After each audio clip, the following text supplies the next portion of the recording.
Hi friends, అందరూ ఎలా ఉన్నారు? నేనైతే చాలా బాగున్నాను. ఈరోజు ఒక కూల్ రిఫ్రెషింగ్ డ్రింక్ని ఎలా చేయాలో చూద్దాం. ఒక బౌల్ తీసుకొని కొంచెం షుగర్ వేసుకోండి. బఫెల్లో మిల్క్ని ఇష్టపడే వాళ్ళు మిల్క్ని కాచి ఫ్రిడ్జ్లో పెట్టుకొని యూజ్ చేయండి. బఫెల్లో మిల్క్ ఇష్టం లేని వాళ్ళు కోకోనట్ మిల్క్ని యూజ్ చేయొచ్చు. నేనైతే ఇక్కడ కోకోనట్ మిల్కే యూజ్ చేస్తున్నాను. తర్వాత అయితే నేను సబ్జాని యాడ్ చేసుకుంటున్నాను. నాకైతే ఈ రెసిపీ గురించి ఇంచు కూడా ఐడియా లేదు. మా డాడీ చెప్పారు, నేను ఫాలో అయ్యాను అంతే. రీసెంట్ గా ఇన్స్టాగ్రామ్ లో అండ్ యూట్యూబ్ లో వైరల్ అవుతుందంట. ఇంకా నాకు డాడీ చెప్పారు ప్రాసెస్, నేను ఇంకా ఫాలో అయ్యాను అదే. తర్వాత సగ్గు బియ్యాన్ని ఉడకపెట్టుకొని పక్కన పెట్టుకున్నాను. తర్వాత అవి యాడ్ చేస్తున్నాను. తర్వాత స్టార్ ఐటమ్ వచ్చేసి మనకి తాటి ముంజలు అన్నమాట. అవి నీట్ గా కట్ చేసుకొని పెట్టుకున్నాను. అవి వేసిన తర్వాత చాలా టేస్ట్ ఉంటది అసలు డ్రింక్ అనేది. అవి వేసుకున్న తర్వాత మంచిగా మిక్స్ చేసుకోండి.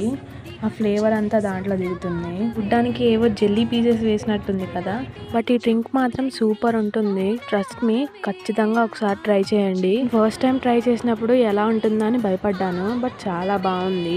మిక్స్ చేసుకున్న తర్వాత ఫ్రీజర్ లో అన్నా పెట్టుకోండి, లేదంటే ఐస్ క్యూబ్స్ అన్నా యాడ్ చేసుకొని తీసుకోండి. ఈ వీడియో కనుక మీకు నచ్చినట్లయితే లైక్ చేయండి, కమెంట్ చేయండి, షేర్ చేయండి and do follow for more.